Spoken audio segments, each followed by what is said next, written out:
கொஞ்சம் வெயிட் பண்ணுங்க. இந்த காம்படிஷனை பார்க்கறதுக்கு முந்தி இதை பத்தி ஒரு சின்ன விஷயம் நான் சொல்லணும். அதாவது இது வந்து மட்டக்களப்பில் கஃபே நிஷன் சொல்ற ஒரு ரெஸ்டாரண்ட்ல இப்படி ஒரு காம்படிஷன் வந்து 11ஆம் தேதியிலிருந்து இந்த பிப்ரவரி மாதம் 14ஆம் தேதி வரைக்கும் போட்டிருந்தாங்க. ஸோ இப்படி வந்து 1 லிட்டர் ஃபலூடா, அதுக்குள்ள வந்து ஃபலூடா 1 லிட்டர் கிடைக்கும். அதை வந்து அந்த ஸ்டோவ் மூலமா 45 செகண்டுக்குள்ள குடிக்கணும். இதுதான் காம்படிஷன் ரூல். அப்படி வந்து குடிச்சாங்கன்னு சொன்னா அவங்களுக்கு வந்து 4000 ரூபாய். ஸோ அந்த அளவுக்கு பெருமதியான நாங்க சாப்பாடு ஃப்ரீயா தருவோம். அதை நீங்க இந்த காம்படிஷன்ல வந்து வின் பண்ண விட்டீங்கன்னு சொன்னாங்க ஃபெயில். ஸோ லொஸ்ட் ஆகினீங்கன்னு சொன்னாலும் பிரச்சனை இல்லை, நாங்கள் 2000 ரூபாய்க்குரிய சாப்பாடு தருவேன்ட்டு சொல்லியிருந்தாங்க. ஸோ இந்த ஒரு விஷயம் வந்து நல்லா இருக்கே. ஸோ அப்படின்னு சொல்லி நாங்கள் போயிருந்தோம். ஃபர்ஸ்ட் இந்த காம்படிஷன் வீடியோ நீங்கள் ஃபுல்லாக போனீங்க. அதுக்கு பிறகு அதில் என்னென்ன விஷயங்கள் இருந்ததுன்னு சொல்லி நான் இந்த வீடியோவில் எண்டில் சொல்கிறேன்.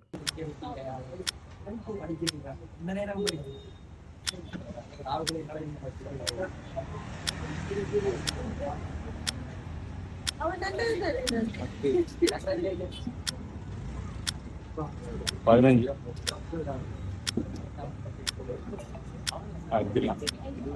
20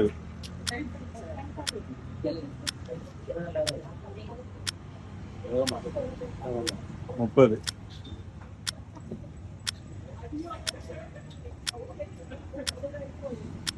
35 முடிஞ்சு காம்படிஷன்ல நானும் ஃப்ரெண்டும் வந்து போட்டிருந்தோம். ஸோ 2 தரம் நாங்கள் 2000 கொடுத்தா 4000 ரூபாய்க்கு இந்த காம்படிஷனில் பார்ட்டிசிபேட் பண்ணியிருந்தோம். நான் வந்து ஃபெயில். ஓகே, அவர் வந்து அச்சீவ் பண்ணியிருந்தார். இதில் எங்களுக்கு கிடைச்சது என்னென்னு பார்த்தீங்கன்னு சொன்னால், அந்த 4000 ரூபாய்க்குன்னு சொல்லி கொடுக்கப்பட்ட சாப்பாடு அந்தளவுக்கு வேர்த்தான்னு கேட்டிங்கன்னா இல்லை. இது நிறைய பேர் வந்து நிறைய சோஷியல் மீடியாவில் இந்த வீடியோ வந்து பரவலாக இருந்தது. ஸோ ஒரு குறிப்பிட்ட நம்மளோட யூடியூபர் ஒருத்தர் வந்து போட்டிருந்த அந்த வீடியோ பார்த்தா நாங்கள் போனோம். ஸோ அந்த ஒரு நம்பிக்கையில் போன இடத்துல நமக்கு அந்த அவங்க 2000 ரூபாய்க்கு ஒரு சாப்பாடு தரீங்களே ஃப்ரைட் ரைஸ்ன்னு சொல்லி, அதுவும் சரி. அல்லது வந்து ஜெயிச்சதுக்கு பிறகு நமக்கு 4000 ரூபாய்க்கு தாரேன்னு சொல்லியிருந்தாங்க. அதில் வந்து ஒரு கொத்து, ஒரு ஃப்ரைட் ரைஸ், அதுவும் புட்டு கொத்து தான் இருந்தது. அதுக்கு பிறகு பார்த்தீங்கன்னா சொன்னால் ஒரு பர்கர்ன்னு சொல்லி நான் வீடியோவில் போடுற பாருங்க இந்த ஒரு விஷயமும். அதுக்கு பிறகு மொஜிட்டோ, அப்படி ஒரு மொஜிட்டோ நான் பார்த்தது இல்லை. எதுக்கு அந்த வீடியோ போடுறேன்னு சொன்னால், யாரையும் வந்து ஒரு பிஸ்னஸை வந்து பழுதாக்கணும்னு சொல்லி இந்த நோக்கத்தில் போடலை. இந்த காம்படிஷன் வந்து ஒரு இன்ட்ரெஸ்ட் அடிக்குதான்னு சொல்லி எல்லாருமே ஃப்ரெண்ட்ஸாக நாங்கள் போயிருந்தோம். இதில் அவங்க அந்த 4000 ரூபாய்க்கு தாரதால் அந்த 2000 ரூபாய்க்கு நம்ம தோத்த தாராங்க இல்லையா? ஸோ அப்படி என்ன சொல்கிற அந்த சாப்பாடு வந்து வேர்த்தா வந்து கேட்டிங்கன்னா சத்தியமாக வேர்த்தே இல்லை. ஸோ நான் என்ன சொல்கிறேன்னு பார்த்தீங்கன்னா, ஒரு விஷயம் வந்து பண்ணுறீங்க, அது வந்து ஸ்பெஷல் ஆஃபர் அப்படின்னு சொல்லிலாம் பண்ணுறீங்க இல்லையா? ஸோ அந்த ஒரு விஷயத்தை நம்பி வாராங்க. நான் அவர்கிட்ட சொல்லியிருந்தேன், எங்களுக்கு சாப்பாடு ப்ரிப்பேர் பண்ணும்போதே, கொத்து வந்து ப்ரிப்பேர் பண்ணும்போது, ஃப்ரைட் ரைஸ் ப்ரிப்பேர் பண்ணும்போது நான் சொல்லியிருந்த விஷயம், நான் இது வந்து வீடியோவில் போடுவேன். ஸோ அதை வந்து நான் போடுறதுக்கு இருக்கிறேன். ஸோ அதனால நீங்கள் போடுற சாப்பாடை கொஞ்சம் நல்லா பண்ணித்தாங்கன்னு கூட சொல்லியிருந்தேன். அப்போ கூட வந்து அந்த அளவுக்கு பண்ணலை. இந்த பர்கர்லாம் இப்படி ஒரு பர்கர் நான் பார்த்ததே இல்லை. ஸோ நான் ரிக்வஸ்ட்டாக சொல்ற விஷயம் பார்த்தீங்கன்னா, நிறைய அதாவது இப்படி இந்த காம்படிஷன் வந்து நிறைய பேர் நேற்று நான் 14ஆம் தேதி போகும்போது நிறைய பேர் பார்ட்டிசிபேட் பண்ணியிருந்தாங்க.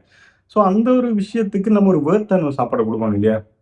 சும்மா ஒரு காசுக்காக பண்ணாம கொஞ்சம் குவாலிட்டியாக, அதாவது ஆஃபர் ஒரு கொஞ்சம் நாளைக்கு பண்ணுறீங்க, ஒரு சின்ன ப்ராஃபிட்டோட இல்லை கொடுக்குற சாப்பாடு காசுக்கு அந்த 4000 ரூபாய்க்கு 2 சாப்பாடு தாரீங்க. ஸோ அந்த பர்கர்ன்ற அந்த 2 பர்கர்ன்றதுல பண்ணை வச்சு தாரீங்க. அந்த மொஜிட்டோன்னு அப்படி ஒரு மொஜிட்டோ நான் பார்த்ததில்லை. அது வந்து ஒரு கூல் ட்ரிங்க்ஸ், நம்ம சோடான்னு சொல்லி இல்லையா? ஸோ அப்படி ஒரு விஷயமா இருந்தது. ஸோ இன்னும் கொஞ்சம் பேர்த்தா நீங்கள் கொடுத்தா நல்லா இருக்கும்.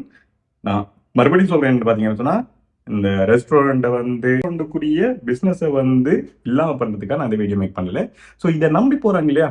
அப்படியானவங்களுக்கு ஒரு இன்ஃபர்மேஷனாக சொல்லணும். ஏன்னா நாங்கள் ஃபீல் பண்ண ஒரு விஷயம். ஸோ இதை கொஞ்சம் பெட்டராக பண்ணுங்க, நிறைய கஸ்டமர்ஸ் வருவாங்க. ஸோ அந்த ஒரு விஷயத்த பண்ணணுன்றதுக்காக இந்த வீடியோ மேக் பண்ணிக்கேன். இந்த ரெஸ்டாரண்ட்டுக்கு கஃபே நிஷ், இந்த ரெஸ்டாரண்ட்டுக்கு இப்படி ஒரு அனுபவத்தை ஃபீல் பண்ணவங்க யாராச்சும் இருந்தீங்கன்னா கமெண்ட் செக்ஷனில் சொல்லுங்கள். பெட்டியில் இருக்கிறார்கள், நிறைய பேர் போகிறதுக்கு வாய்ப்பு இருந்திருக்கும்னு நினைக்கிறேன். அடுத்த ஒரு நல்ல ஒரு வீடியோட உங்களோட மீட் பண்ணுறேன். நான் எழுதுறேன். நன்றி.